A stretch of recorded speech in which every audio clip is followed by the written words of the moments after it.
तो का हाल है भाई लोग।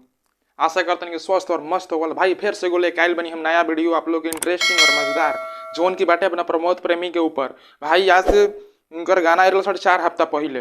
भाई ये गाना के लोग तो बहुत बढ़िया गाना बटे बट एक बार के ध्यान नहीं खेल ये से नहीं खेल पर टोटल व्यूज तो हम बता दी तो भैया ये पर टोटल बट 20 लाख ही मात्र व्यूज है पर गोल बटे टोटल 4 हफ्ता में। भाई इतना बढ़िया गाना के 20 लाख व्यूज कुछ हजम नहीं होता है। मतलब बहुत बेहतरीन गाना बटे। गाना गाम बाटे झकोरा मारे झूलनी।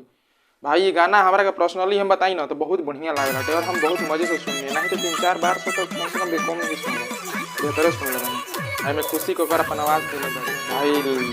मतलब वैसे नहीं गाना के भी लोग नहीं के सुनो यार बहुत शर्म होला बहुत शर्मिंदगी महसूस होला यार। बढ़िया गाना के लोग ना प्रमोट करला ना देखेला सुनेला और जहाँ चोली चौड़ी का अच्छा बनिया जहाँ रही वहाँ आदमी ढढ़क के गिर जी मुँह कुड़िए गिर जी हो जाके वो लोग अच्छा लगे। बढ़िया गाना लोग के ना भावेला। खैर कोनो बात नहीं है हम तो अपन वीडियो के देखते बनाबे करम। प्रमोद भैया गाना भाई बढ़िया बाटे तो अपन कामे बाटे भाई बढ़िया के बढ़िया कहल खराब के खराब कहल तो भाई तो कहत रहल जी वो जीवन कहल जाए।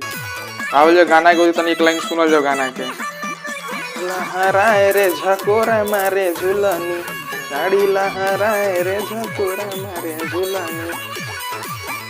भैया नमस्कार। अब रहते नहीं यहीं पे हम वीडियो को ख़त्म करतनी और आप लोग बताएं कि गाना कैसा लागल इस वीडियो में कमेंट करके बताएं। और हमारा हाँ एक और बात है भैया चैनल के सब्सक्राइब करें भैया वो लोग सपोर्ट के बहुत ज़रूरत बा हमके। फिलहाल मिलते हैं जो नया वीडियो में तब तक के लिए बाय नमस्कार।